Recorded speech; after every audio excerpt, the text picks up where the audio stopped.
On today's World Insight, China and other nations have championed vaccines as a public good amid the pandemic. But do market forces make that easier said than done? Co-developing. It's the good old Chinese way of saying either you give someone the fish or you enable them to do fishing as well. And the key word is Hong Kong. A symposium on the Hong Kong SAR's electoral system was held. What messages came out? What does it mean for Hong Kong? We find out in our special interview series, Hong Kong Outlook. Our belief of the one country, two systems. Answer can be given today, but I would... The SAR government working together with the education.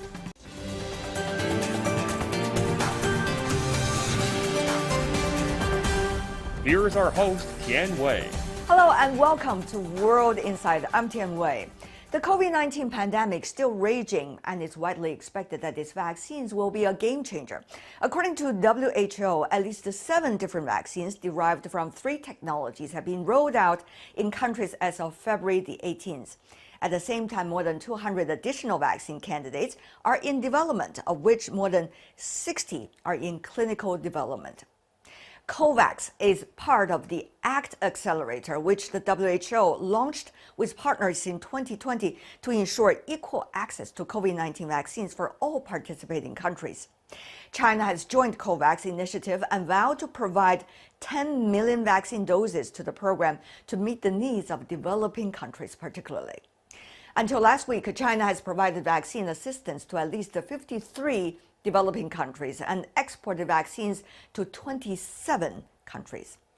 However, the chief of WHO warned recently in January that deals between some high-income economies and manufacturers of COVID-19 vaccines are undermining the COVAX initiative.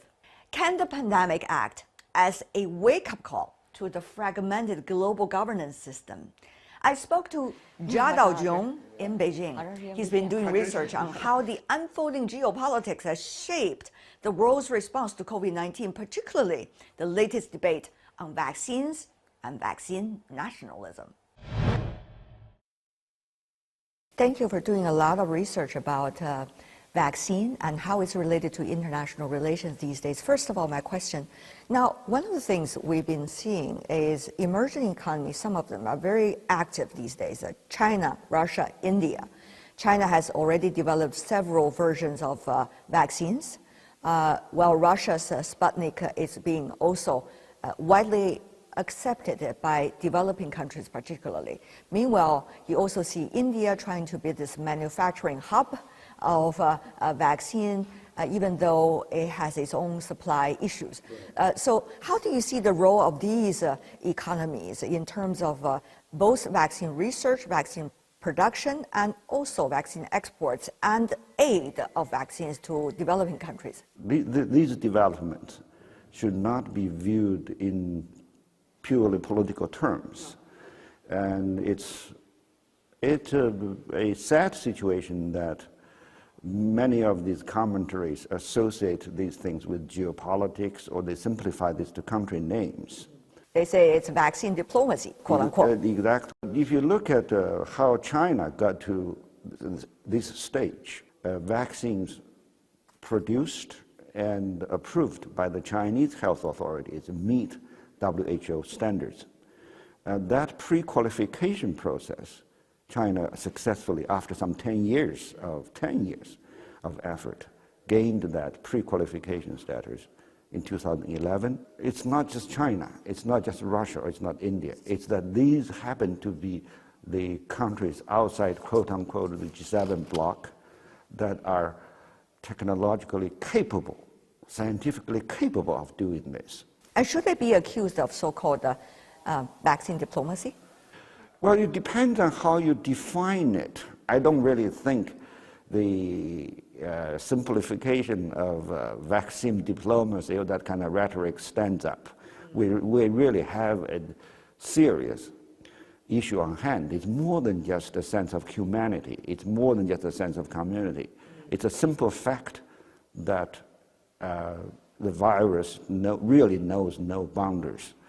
There are 53 countries, last time I checked, that China is providing the aid of vaccine support to.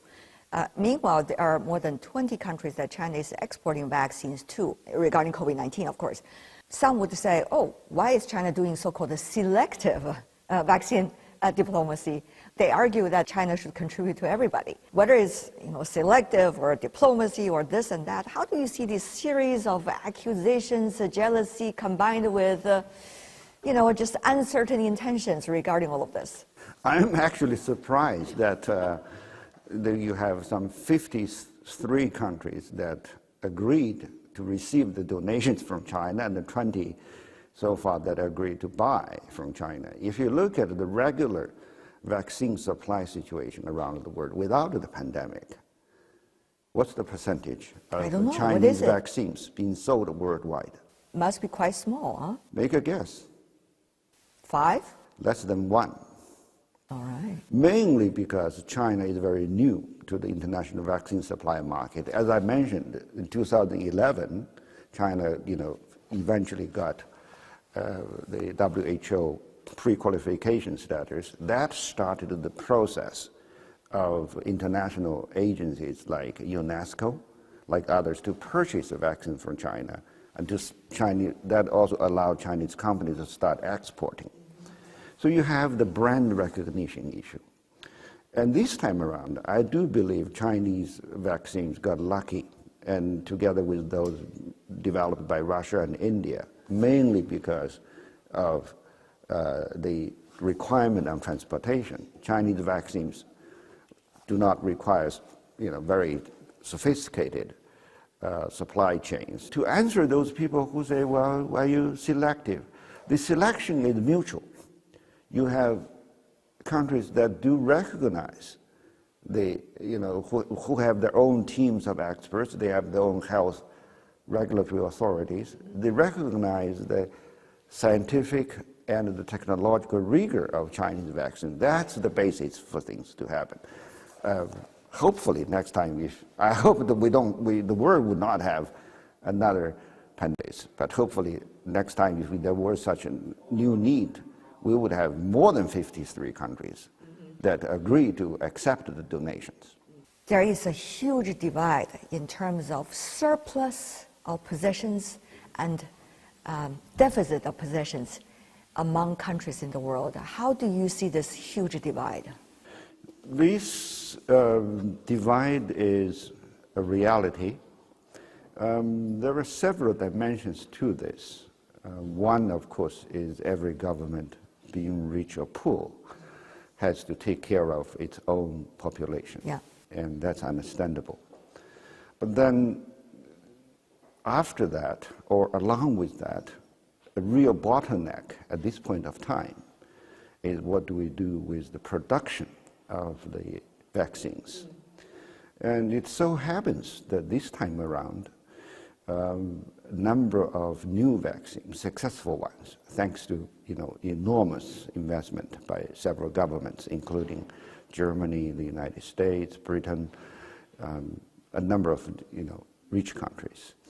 We have new vaccines, but these new vaccines use new methodologies for development. They require cold chain transportation. They also require enormous new investment for effective deployment in other countries. Right. So what I'm really trying to say is that materially speaking, we do have limitations. It's not just a matter of political will. Let's say the vaccine have countries willing or not to help vaccine have not countries. We do see the possession of vaccines, at least according to the pre-order. The G7 nations are topping the list, Canada, the United States, the UK particularly, while 130 countries in the world, even with the cash in the hand and the necessary means to deliver it, have zero jab at the moment. How do you see that divide? That is let's say, a phenomenon that causes a lot of commentary, but we have to look at from at least 3 possible angles. Tell me about it. One is that vaccine development is very capital intensive. The risk of failure is very high. And then vaccine developers are not going to put out a product without prior payment. Yeah. So the stockpiling comes from what's called advanced marketing arrangements or commitments by these rich countries. So as you mentioned, some countries, for example, Canada, has booked 5 times vaccines more than what their total population would need. That does appear to be excessive. But the reality behind that is that without the down payment, let's put it that way, for advanced order, these vaccines may not be out in the market in the first place. So that's one dimension to it. A second dimension to this is that when you look at the history of vaccine sales, the cost of vaccines varies greatly. So many companies price their vaccines according to income levels. And right now you have offer by governments like Britain saying, they encourage vaccine companies to sell at cost, meaning they don't go for profits. But even with this, we are talking about 20 times of difference. In history, if you look at some of the vaccines, the difference can be 20 times. And on top of that, you will have countries that will need to have the infrastructure, meaning the syringes and the employment of people, the transportation, and the cost of moving the needed population to receive the vaccine. So what we normally call phase 4 clinical trials. That's a huge amount of investment. So you are trying to say from the very beginning it's mainly a money thing? It's mainly a money thing, that's correct. All right. Yeah. So what about the third factor that you're saying? Now the third factor is that this time around it's very, very different from history, is that historically vaccines are deployed on children. And this time we need to deploy vaccine as fast as possible on adults. The WHO, World Health Organization data, that's up to 2018, some 74 countries out of the 190 WHO members had no program whatsoever for vaccinating adults. This is an enormous amount of investment in terms of infrastructure, and added to that, there is a fourth factor. That is, since this is the first time vaccines are injected so massively on the adults, and with different age groups or whatnot, you have underlying conditions. And then this can very easily cause side effects that were not really in the planning stage.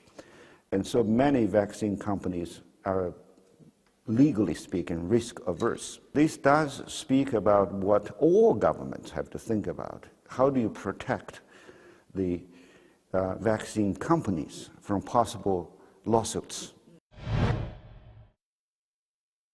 You're mainly looking at the money thing and the infrastructure, as well as how the different stakeholders are working with one another in terms of this working relationship. But there's one very important factor here.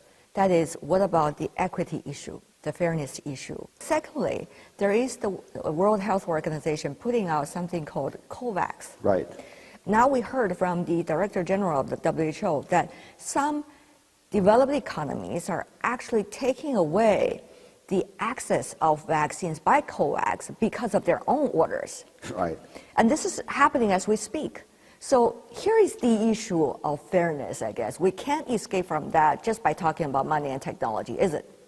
Indeed, you have a good point in terms of fairness. It's more than a moral matter. Actually, it's a public health necessity. So just very much like what the Chinese government offered to do in months and months back, that vaccines this time around should be treated as a global public good. And there is very little argument against that. But then, as you mentioned, the COVAX, this mechanism that was proposed back in June, that's about half a year after the pandemic started is not really that perfect in several ways. One is that the key organizers of COVAX, CEPI and Gavi, they are vaccine companies themselves. Gavi is an alliance, but made up of pharmaceutical companies. And that goes back to what we said about the contractual arrangements. And then the arrangement this time around, again, is to factor in two issues. One is income level. So the second is the voluntary contributions in terms of finance. There are targets of, let's say, some 4 billion or 6 billion US dollars by the end of 2021, and then that money would have to come from contributions. It set off a modest goal of saying, would have 2 billion dosages ready, available to vaccinate some 20% of the world's population. But behind this is you have a lot of issues that needs to be negotiated. Like what?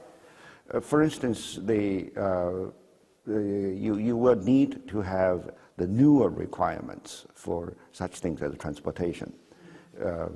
But we have other ways of dealing with this challenge, and one is to encourage manufacturing by companies that do not, invent the vaccines.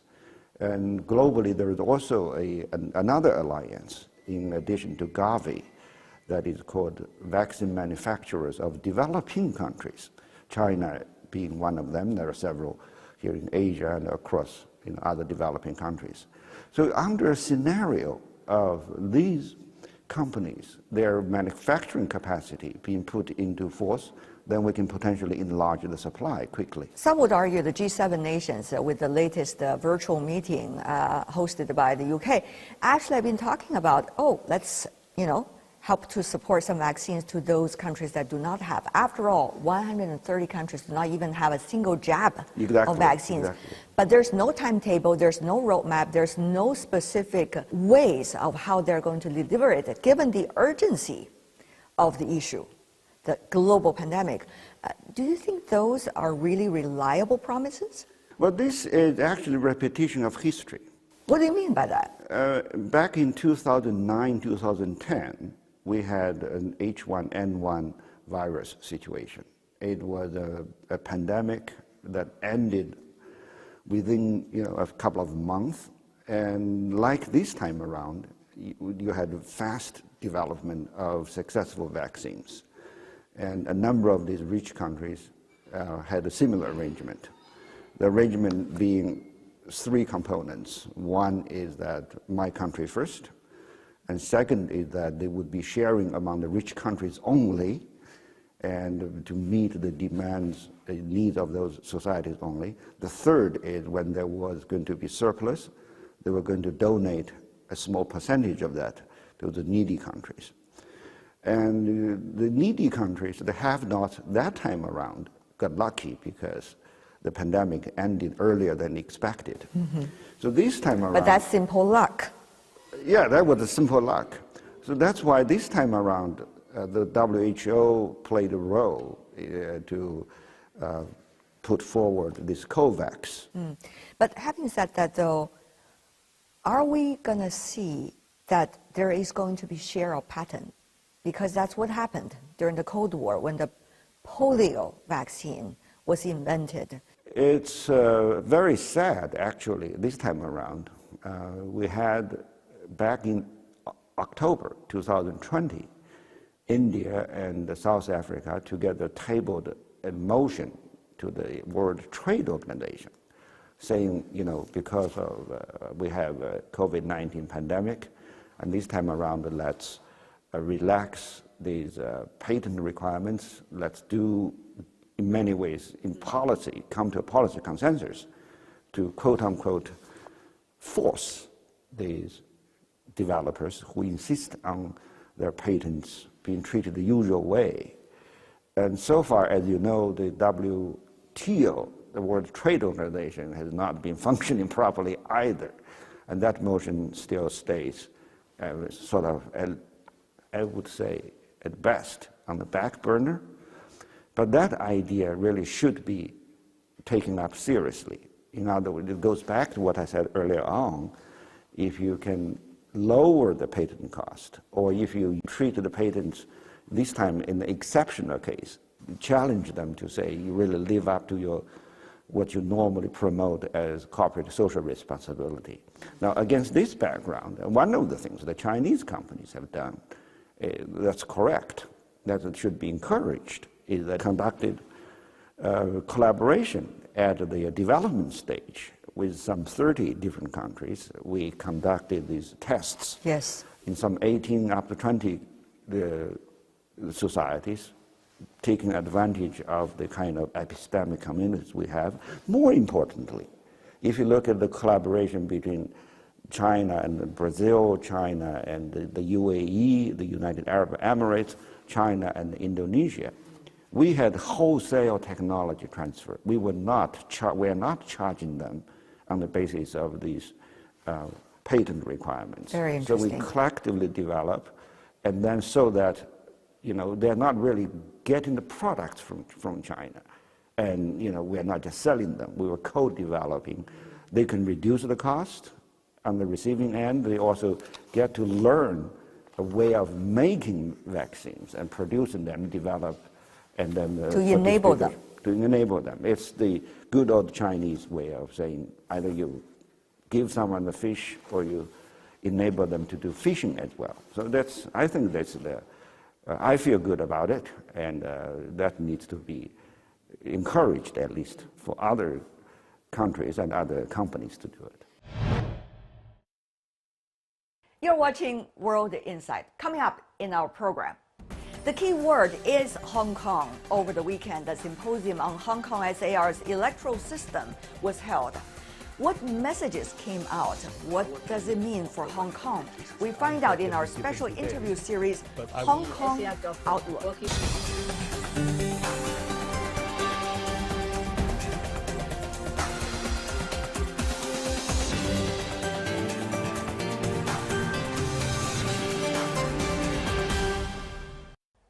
You're watching World Insight with me, Tian Wei. China's central authorities held a symposium in the southern city of Shenzhen, across the river from Hong Kong. The meeting is to solicit opinions from, quote, representatives from all walks of life in Hong Kong on improving the special administrative region's electoral system, with an emphasis on upholding patriots governing Hong Kong, end of quote. Eventually, to ensure the long-term stability of Hong Kong. Hong Kong has been in focus for some time already. With the latest changes, where is Hong Kong today and where is its future? Let's find out in Hong Kong Outlook, my special interview series with prominent figures from Hong Kong and beyond on the future of Special Administrative Region of Hong Kong. Today, Henry Tang Yingnian, the chairman of the Western Kowloon Cultural District Authority in Hong Kong, David Chiu Tai Chung, CEO of a prominent Hong Kong company who also runs a very important Hong Kong media organization, and Annie Wu Shu-Ting, a Hong Kong businesswoman who started the first ever joint venture company on the mainland. Let's hear their viewpoints. Mr. Tan, if I could, asking your thoughts about the one country, two system principle again, since there are a lot of things happening since last time we talked, and the 4 sessions certainly also give us some new inspirations and thinking. What do you personally make of it? Under the one country, two system, we love our motherland, and most of the people in Hong Kong are patriotic. So there's no doubt that under one country, that we can enjoy the advantages of two systems, where we have a convertible currency, we have an open and free society, we have an independent judiciary, and these aspects have placed Hong Kong in a very, very important strategic position, both financially as well as economically. So I've no doubt the one country, two system is the best way forward for Hong Kong. Secondly, I have every confidence that the Central People's Government will also believe that the one country, two system is the best way forward for Hong Kong, and they will adhere to the principle of the one country, two system. Thirdly, together with the Central People's Government, we must be able to stand firm on our belief of the one country, two system. We must be able to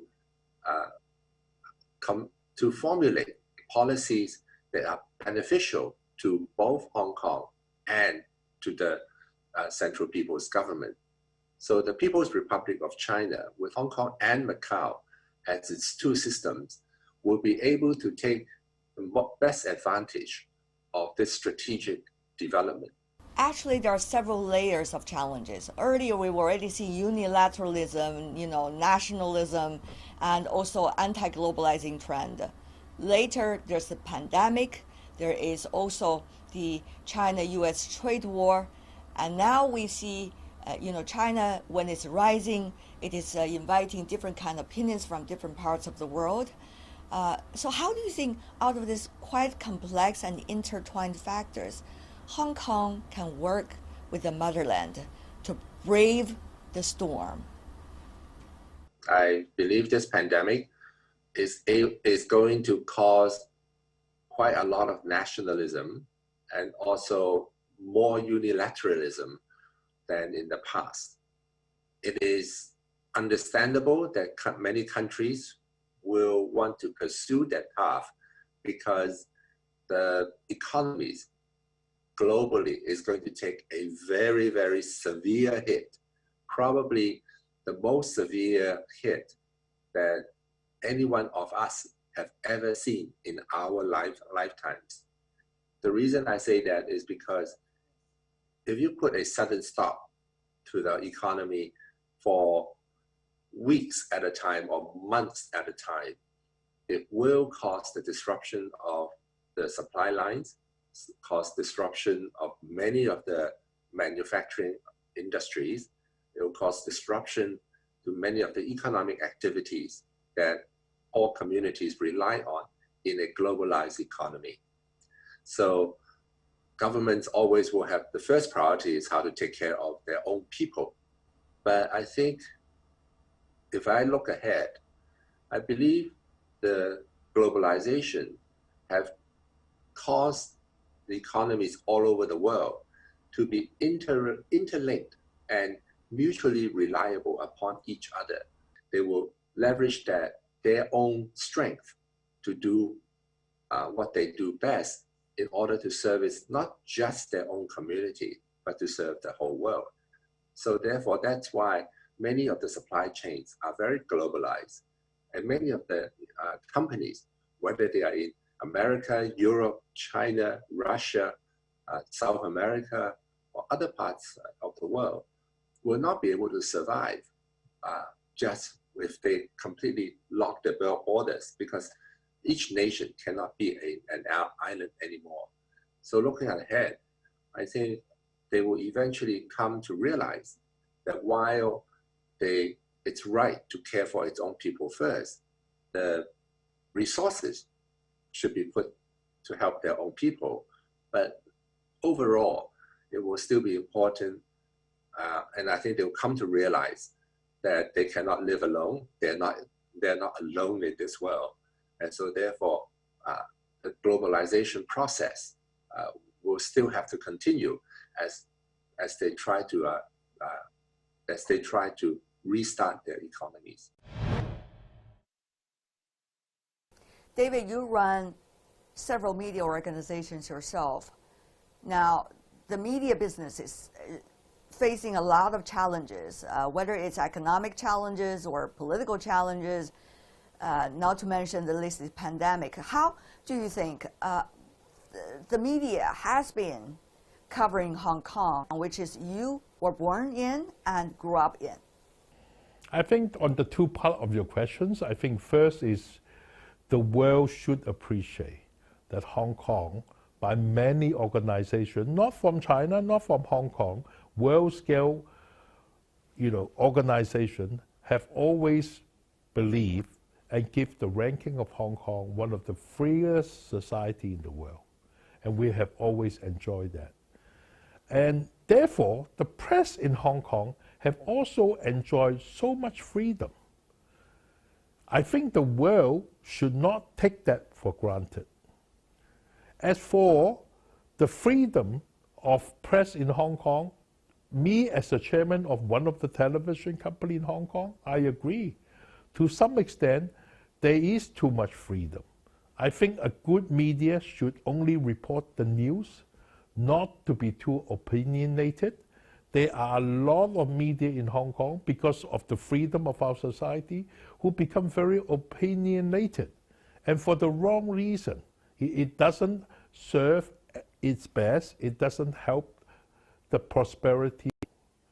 And of course, as for your second question, is that being a chairman of television of a company in Hong Kong, one of the free television company in Hong Kong, is not easy. Television are not easy. We are facing a lot of competition.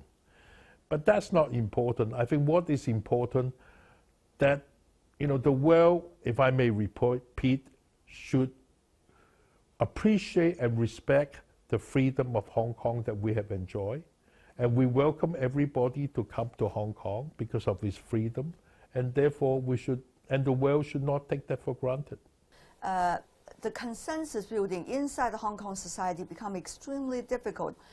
How much confidence do you think the mainland, or shall I say the central government in Beijing could still have about Hong Kong from your perspective?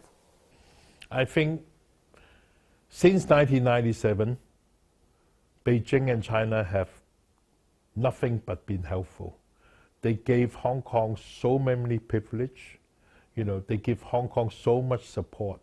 The people of Hong Kong should not complain. And even we now do occasionally create some disturbance to China, to Beijing. The way I look at it, they continue wanting to support us. They continue believe in the one country, two system. And I think Hong Kong's been very lucky on that way. But Hong Kong on our own is not, we can't always blame it politically. If I may sidetrack a little bit, Hong Kong are not free of just political problem alone. Hong Kong has a lot of economic problem. For example, we all know Hong Kong property price is one of the highest in the world. So, affording your own house are a very difficult issue in Hong Kong. The difference between the richest and the poor are amongst the highest in the world. So Hong Kong has its own other economic, social problem too. Well, there's no, at least I don't know the universal questions how to solve all our problem. All I can say, we are moving towards solutions step by step. You are a CPPCC member. It's a member of China's top advisory body. So people might wonder about all the comments you just made, whether you are one of the benefiter of the current system, and whether you are enjoying your benefits while others in Hong Kong might not. What would you say, David? I don't think so. I think most people, whether I'm a CCPC or not, I think majority of the people in Hong Kong want stabilities. They want their life back to normal life. To you, what is freedom? Well, I think freedom is to me is very basic. I'm a businessman, is free to do trades, free to do whatever deal or transaction I want to do. I'm free to travel. I'm choose to in and out of a country. What's Hong Kong freedom? People look at it that way. I mean, I know there are people who talks about one vote, individually, that's truly freedom. But in all fairness to Hong Kong, as I say, Hong Kong have always been the economic center. And even during the British time, we never have one person, one vote, number one. And secondly, 3 years ago, if you do remember, China did support a one vote, one person in our Hong Kong unique way, and it's the opposition party which turned it down. You've been working and supporting with your time, effort, money, energy for the education and exchanges for the young people in Hong Kong and also from the motherland. Now, tell me more about, in order to do that and further improve the level of exchanges, what needs to be done, Ms. Wu? Since 1997, now we have gone through 23 years. Looking back at the last 20 years, we have not been carrying out the arrangement correctly. I will use the word educating young people. We did not do a good job. So if we start from day one today, I personally hope to see the SAR government working together with the education department in Hong Kong, try to do things step by step, and try to understand, to promote this system, how to train the young people and the teachers first, to understand Chinese history correctly, which is the number one step, because the teachers are really the people who influence the students. On the other hand, the central government, they should really back up the chief executive and the SAR government to do things in Hong Kong, I would use the word correctly, not to try to do things sidestep. This is a two-pronged approach. Also in Hong Kong, because our media have been very much distorted, I use the word distortion, and we don't have correct presentation of news from time to time.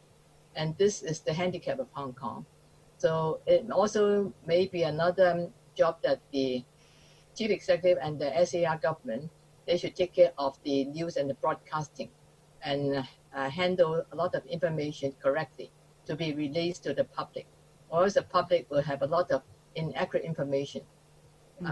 Personally, I'd like to see that more people in the society should really understand that we should provide accurate information to the young people, and they should try to stand up to work in their own schools, because we have 400 high schools in Hong Kong, and I think we have about 600 primary schools.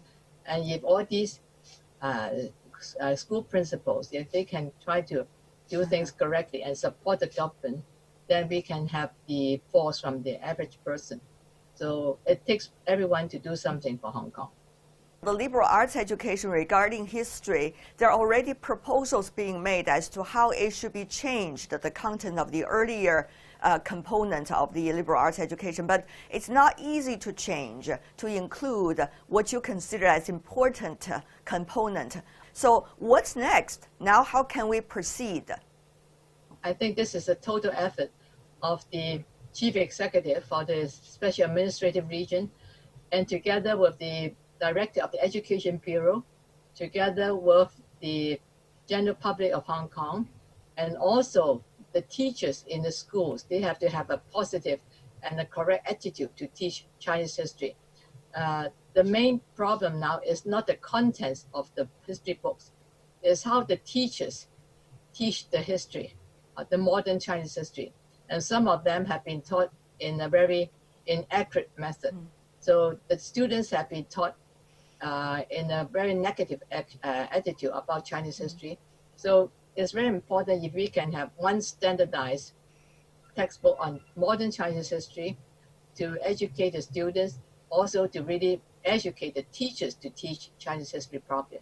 It takes a lot of effort, because I think in Hong Kong, some of the teachers are pretty anti-China and also anti-Hong Kong. Some from the opposition side in Hong Kong were trying to argue putting new content about the history of Hong Kong and its relation with the motherland and its colonial past might mean that the Hong Kong SAR government is trying to brainwash the young people in Hong Kong in a different way. Personally, I feel they can look at how Singapore transformed from a post-colonial, I will use that city-state, into the Singapore of today. So if at that time the Singapore leaders like the late Lee Kuan Yew, if they did not write the correct Singapore history, I don't think the Singaporeans are so patriotic as of today. So to borrow a page from Singapore, Hong Kong, we need to re-identify ourselves as a special administrative region of China. So it's really important that we should rewrite Chinese history, the modern Chinese history correctly, and also to understand, to rewrite how Hong Kong transformed from the post-colonial period into SAR. And this is the duty and responsibility of the Hong Kong government. This is not what the opposite camp and not foreigners can interfere with what we are trying to do for our younger people of they are the citizens of tomorrow. And that's the first episode of our special series, Hong Kong Outlook. With that, we're coming to the end of today's program, World Inside with me, Tian Wei. On behalf of my team, thanks for watching, and I'll see you tomorrow.